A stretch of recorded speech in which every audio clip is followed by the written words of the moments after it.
Welcome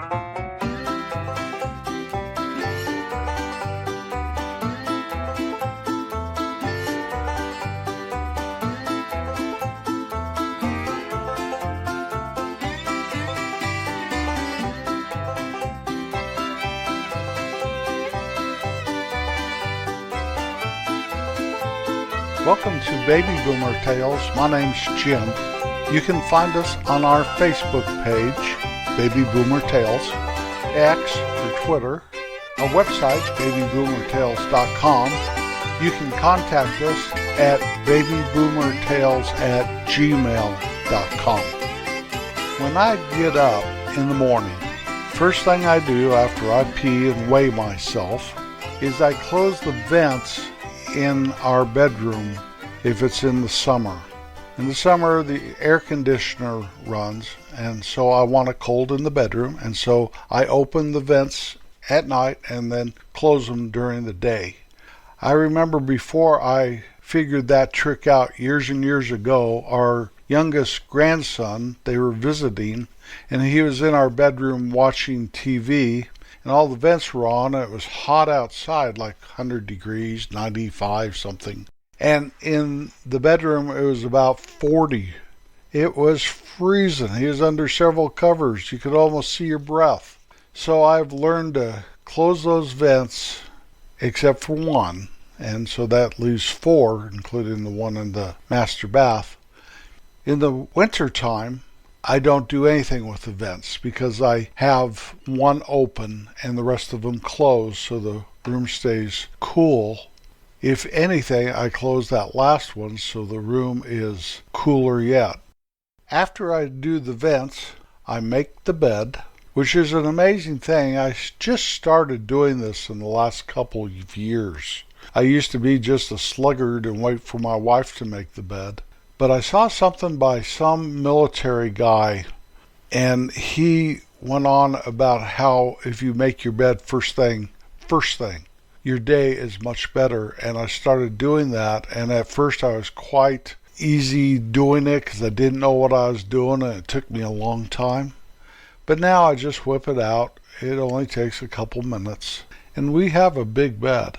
So I make the bed, and then I dress, and I go out, and the first thing I do is hit the start button on the coffee maker. I always make the coffee right before I go to bed at night, so it's just ready to hit start and it brews. I check the thermostat, just make sure I don't need to turn air on or heat on, whatever. Usually in the winter I turn the heat up, but in the summertime it's usually cool enough because I have the house down fairly cool, not real cool. I don't want to cool the place when nobody's out there, and the little bit it goes does my bedroom just fine. I take a pill first thing before I drink coffee with a cup of water, and it's some kind of antacid that my dentist told me I should take. I had to talk to my doc first, but it's to help hurting the enamel on my teeth. I didn't even know I had acid reflux. What is it called? Anyway, I take that pill, and I guess that works because they've never said anything to me about it anymore. And then I sit down and I check my podcast stats while the coffee's brewing from the day before and overnight. Check all those. About the time I get done checking my stats, I get up and pour myself a cup of coffee. And then I sit down and fool around, and goof around, and mess around on the internet. Once it gets light, now I can get up any time between 4 and 9 in the morning. My normal time is between 5 and 6. But this morning I slept till 7:30. There is no alarm for me anymore. No alarm for you. No alarm for you. And that's nice. That works real good for me. But I open the shades once the sun comes up in the upstairs of the house, and downstairs open the shades down there.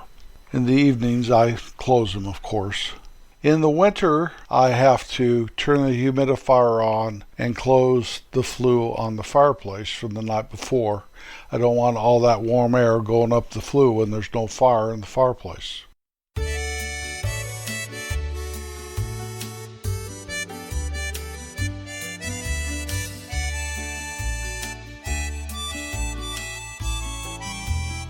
Our song of the week is We'll Sing in the Sunshine, written and sung by Gail Garrett in 1964. This great song reached number 4 on Billboard's Hot 100 and reached number 1 in Garrett's native New Zealand. It won a Grammy in 1964, and the song was featured in the 1976 Muppets TV show. Helen Reddy sang it there. We'll sing in the sunshine, we'll laugh every day. We'll sing in the sunshine, and I'll be on my way.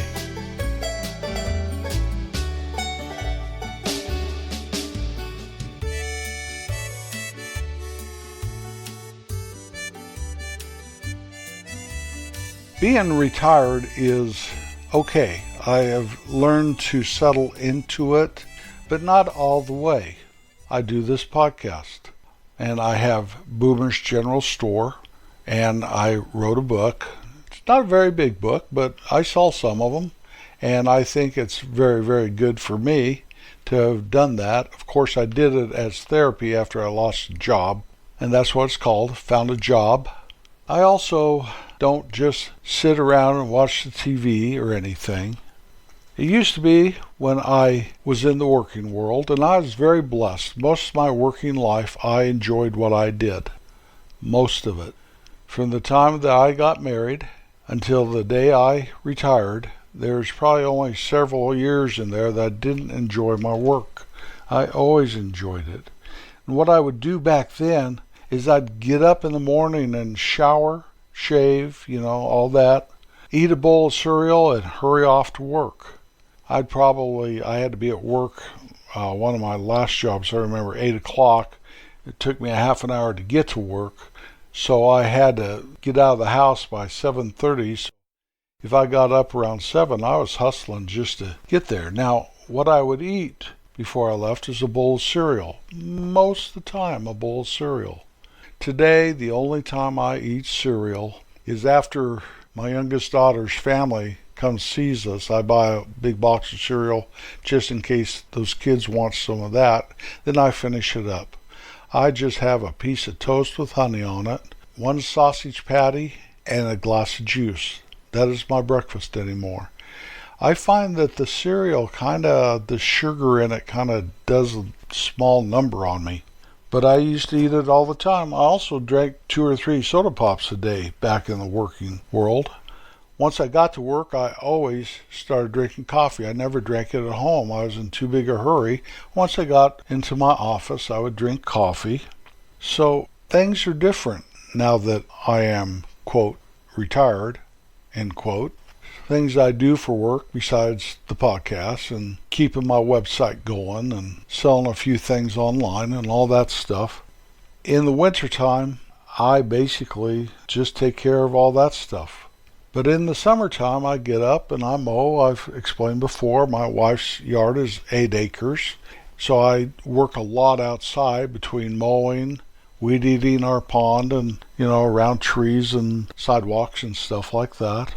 I do still cut some trees down and limb them up and stuff, and I had to do that here a couple weeks ago. I explained how a tree broke off and closed my road, and I had to get that all cut up. Man, I tell you what, my back hurt for 3 days after that. I was just not in shape yet, summer shape. There's winter shape where I lay around and my belly gets bigger, and summer shape where my belly pretty much goes away, and I might be tired all the time physically, but it is good exercise for me, and I understand you need to exercise. I just fudge it a little in the winter and don't do much. Usually in the morning, when summer comes, we adjust it a little bit, but Kim and I play a game.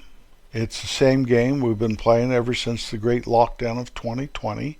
We've played hundreds, probably 1,000, maybe more, I don't know. Say we play 300 games a year times 5 or 6 years. But it's Settlers of Catan, and we invented a 2-player way of doing that game because it's made for 3 to 6 players. And we have great fun, and we're pretty evenly matched, and it's a good time to just spend together, if nothing else. But in the summertime, I try to get out fairly early. Now, I can't mow until the dew's off the ground, and I can't spray for weeds while the dew's on the ground. But I can weed eat, and I can cut up stuff and all that stuff. I always try to quit before the real heat of the day, between 3 and 4 in the afternoon, happens. And then I come in, and Kim and I can do our thing then. We try to eat dinner between 3 and 4 anymore. That's amazing to me, where we used to not eat dinner till sometimes at 8 o'clock at night. But now I find that it's much healthier for me. I try not to eat anything after dinner. If I'm going to have snacks and stuff, I try to do it before dinner. And I do like snacks, but I can't eat as much snacky stuff, sweet stuff, all that, as I used to, and get away with it. And then we relax and maybe watch a little TV.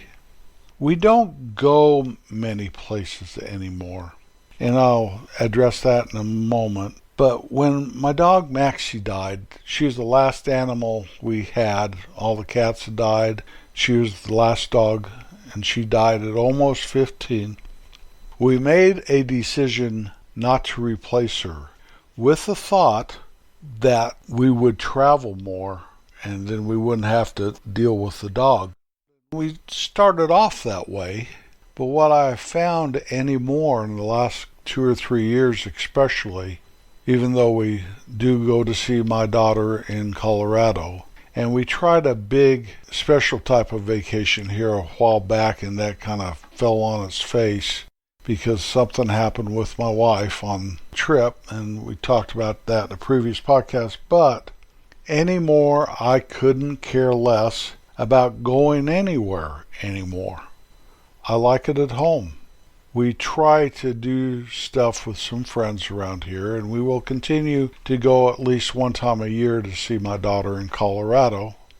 I always wondered why my grandparents, when I lived in Colorado, my grandparents from New Mexico only came to see us once a year maybe. Now I understand that. I understand it perfectly. It's a long ways. It's at least 11 hours to see my daughter. And it was probably that type of a trip for them from New Mexico to the mountains in Colorado. So about the only place I even like to go anymore is the grocery store, Walmart, and Sam's Club. I do the Walmart and the Sam's once a month. I always have a list of stuff I'm going to do. Back in my working life, well, until about 30 years ago. Up to 30 years ago, Kim did all the grocery shopping and stuff, but it was starting to drive me crazy because I'm very anal retentive. Is that what it's called? OCD, my kid calls me. And she didn't ever have a list. I live and breathe by the list. You got to have a list before you do anything. When I go to town, I have a list of every place I need to go. Bank, pick up a prescription, grocery store, gas. All that stuff is on the list, and I check it off as I go through. This is where opposites attract, I do believe. My wife is not wired that way, and I can't understand it, and she for sure can't understand why I am so dog bent on having to write everything down and keep a chart and graph on it. Another reason maybe why I don't go anywhere, especially things like restaurants or out without the wife, and even with her, is my hearing. It's getting harder and harder, and if I try to predict what someone's saying, I'm always screwing it up. But I go more than I want to because my wife is very social. Thank you, Kim, for keeping me going. Well, that's about it. That's all I wanted to talk about. It's different being retired. Everything I look at it differently than when I was in the working world. And I don't think either way is wrong. Be kind, be brave, and always have a smile, even when you don't want to. You can always give it away to someone that needs it. I'll be back next Wednesday. This is Jim signing off. Peace out.